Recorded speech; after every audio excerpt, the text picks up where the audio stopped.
वाकई में भाई अरविंद अकेला उर्फ कल्लू जी का और प्रियंका सिंह का एक गाना आया है जो कि बहुत ब्रांड सॉन्ग है। किस यूट्यूब चैनल पर रिलीज किया गया है ना, एकदम बवाल मचा दिया यार। वाकई में कहा जाता है कि अरविंद अकेला कल्लू उर्फ प्रियंका तिवारी का जोड़ा कोई नहीं है। तो वाकई में मैं मान गया इस बात को, मेरा दिल गवाही दे रहा है कि वाकई में अरविंद अकेला कल्लू जो है भोजपुरी के ब्रांड है यार, ब्रांड है। मैं वीडियो बनाना नहीं चाह रहा था लेकिन इतना ब्रांड गाना आ गया जिसको मैं खुद अपने आप को रोक नहीं पाया और इस पर वीडियो बना रहा हूँ।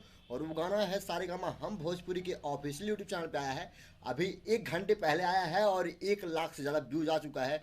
गली में आज माल आइल बा, यही गाने का नाम है, जो कि सारेगामा हम भोजपुरी के ऑफिशियल यूट्यूब चैनल पर रिलीज़ किया गया है। और सारेगामा हम भोजपुरी का जो यूट्यूब चैनल है बहुत ब्रांड वीडियो बनाता है, जब भी बनाता है ब्रांड बनाता है। एक बार आप उस गाने को सुनेंगे ना तो आप वाकई में बोल रहा हूँ आपका दिल गदगद हो जाएगा सुनकर। अगर आप लोग नहीं सुने हैं तो एक बार सारेगामा हम भोजपुरी को ऑफिशियल यूट्यूब चैनल को सर्च करके सुनिएगा, क्योंकि बहुत बेहतरीन गाना है यार, बहुत बेहतरीन है। तो यहीं पे वीडियो को एंड करते हैं। अगर लाइक नहीं किया तो लाइक कर दीजिए यार, क्योंकि थोड़ा थोड़ा समझिए है ना।